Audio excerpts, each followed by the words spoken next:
শাহরাস্তিতে electric ও mobile ব্যবসায়ী সমিতির দ্বিতীয় সভা অনুষ্ঠিত। ঐক্য, শৃঙ্খলা ও ভবিষ্যৎ পরিকল্পনায় নতুন দিগন্ত। দৈনিক জনপদ বার্তা ডেস্ক রিপোর্ট। চাঁদপুর জেলার শাহরাস্তি উপজেলার কালীবাড়ি বাজারে শাহরাস্তি ইলেকট্রিক ও মোবাইল ব্যবসায়ী সমিতির দ্বিতীয় মতবিনিময় সভা অনুষ্ঠিত হয়েছে।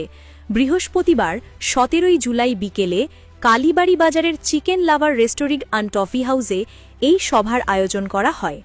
সভায় কালীবাড়ি ও পার্শ্ববর্তী ঠাকুরবাজার এলাকার শীর্ষস্থানীয় ব্যবসায়ী ও পেশাজীবী নেতৃবৃন্দ অংশগ্রহণ করেন। সভায় ব্যবসায়ীদের স্বার্থ সংরক্ষণ, বাজারে শৃঙ্খলা প্রতিষ্ঠা এবং পারস্পরিক সহমর্মিতা বৃদ্ধির লক্ষ্যে সমিতির একটি পূর্ণাঙ্গ কার্যকরী কমিটি গঠনের প্রস্তাব সর্বসম্মতিক্রমে গৃহীত হয়। পাশাপাশি সংগঠনের উদ্দেশ্য, গঠনকণ্ঠ এবং ভবিষ্যৎ কর্মপরিকল্পনা নিয়ে বিস্তারিত আলোচনা হয়। বক্তব্যে ব্যবসায়ীরা বলেন যে একটি সুসংগঠিত প্ল্যাটফর্ম আমাদের মধ্যে ভ্রাতৃত্ববোধ, নিরাপত্তা ও পেশাগত মান উন্নয়নে সহায়ক হবে।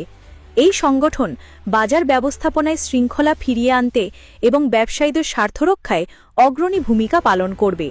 সভায় উপস্থিত উদ্যোক্তারা আশাবাদ ব্যক্ত করেন যে এই সংগঠন স্থানীয় ব্যবসায়ীদের জন্য একটি ঐক্যবদ্ধ ও সক্রিয় শক্তি হিসাবে প্রতিষ্ঠিত হবে। সভা শেষে সিদ্ধান্ত নেওয়া হয় ভবিষ্যৎ কার্যক্রমের রূপরেখা নির্ধারণ ও কার্যকরী কমিটির আনুষ্ঠানিক ঘোষণা উপলক্ষে শিগগিরই আরেকটি সভার আয়োজন করা হবে। এছাড়া সর্বসম্মতিক্রমে সিদ্ধান্ত হয় প্রতি মাসের প্রথম ও তৃতীয় শনিবার বাজারে সাপ্তাহিক ছুটি পালন করা হবে। উল্লেখ্য, শাহরাস্তি ইলেকট্রিক ও মোবাইল ব্যবসায়ী সমিতি স্থানীয় ব্যবসায়ীদের পেশাগত উন্নয়ন, নিরাপত্তা ও স্বার্থ সংরক্ষণে এক নতুন দিগন্ত উন্মোচনের প্রত্যয়ে কাজ করছে।